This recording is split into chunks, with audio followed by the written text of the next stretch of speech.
Jamais sans la grâce, une dévotion matinale qui vous connecte à la pensée de Dieu et vous donne la provision du ciel au quotidien.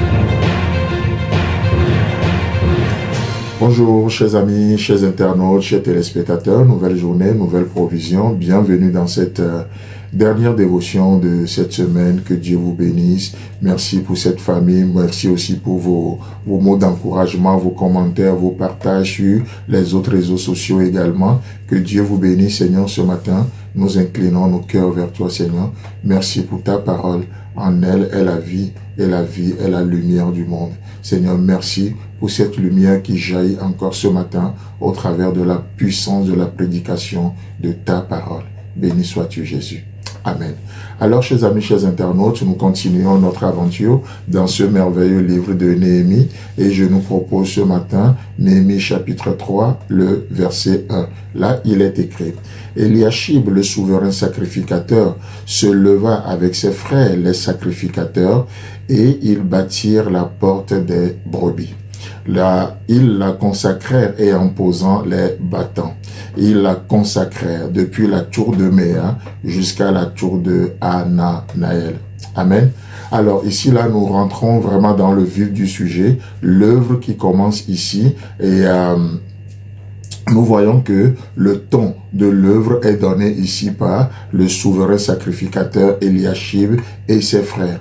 Et vous savez, et dans nos vies, c'est pareil également. C'est pareil, nous sommes des co-ouvriers avec le souverain sacrificateur. Et parlant de souverain sacrificateur, vous savez, je fais allusion à notre Seigneur Jésus-Christ, n'est-ce pas? Et la Bible déclare que nous sommes ces co-ouvriers, nous sommes les co-ouvriers du souverain sacrificateur dans le champ du Père. Pas forcément, je suis pas en train de dire que Dieu aurait besoin de nous, non. Je ne prêche pas ce genre d'évangile, non, mais plutôt je découvre le privilège qu'est le mien, le privilège qu'est le nôtre, juste d'être dans le champ de Dieu. Voyez-vous, parce que parfois nous entendons l'évangile ou certains types d'évangile où on nous dit Dieu a besoin de vous, Dieu a besoin de nous. Non. Si le jour où Dieu aurait besoin de nous, Dieu ne serait plus Dieu. Dieu se suffit à lui-même. Même avant de créer la toute première chose, avant de créer quoi que ce soit, Dieu dans son essence, dans sa nature, il est créateur. Il n'est pas créateur parce qu'il l'a créé. C'est parce qu'il est créateur qu'il crée encore aujourd'hui dans nos vies, n'est-ce pas? Donc, avant même que l'homme n'existe, Dieu est Dieu dans le sens complet du terme. Voyez-vous? Donc, oui. Ok, on peut comprendre lorsqu'on entend Dieu a besoin de nous, mais en réalité, Dieu n'a besoin de personne. Sans l'être humain, Dieu peut vivre. Mais nous ne pouvons pas vivre sans Dieu. Vous savez pourquoi? Parce qu'il est la source de notre vie.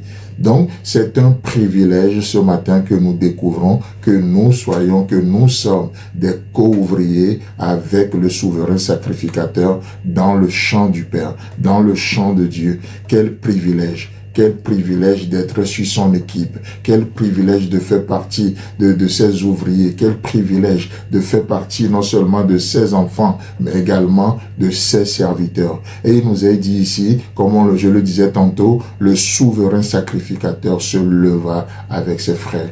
Alors qu'il se lève encore dans cette journée, est-ce que nous allons le suivre? Alors que le souverain sacrificateur se lève encore aujourd'hui pour commencer, pour bâtir une œuvre, pour bâtir une œuvre dans les cœurs, une œuvre de restauration, une œuvre d'édification, voire même parfois une œuvre de défi. Est-ce que nous sommes sur son équipe ou nous allons faire chemin à part? Chers amis, chers internautes, Dieu est encore à l'œuvre.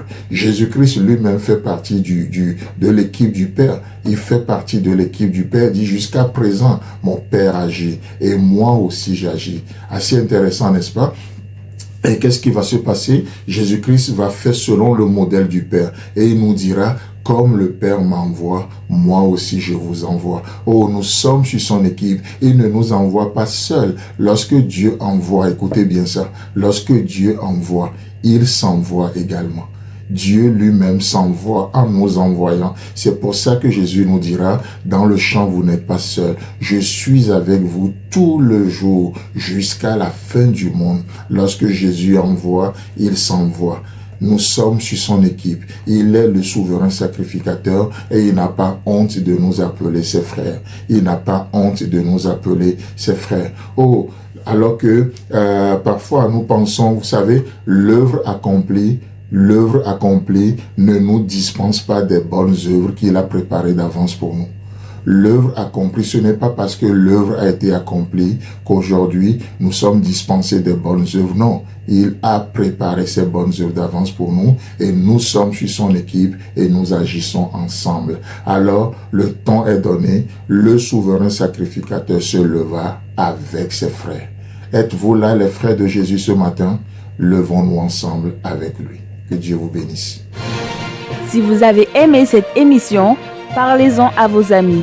Parlez-leur du message de la grâce et de ce qu'il fait dans vos vies. Pour un sujet de prière, une question ou pour devenir partenaire, contactez-nous au 00229 94 75 80 20. Que Dieu vous bénisse et à la prochaine.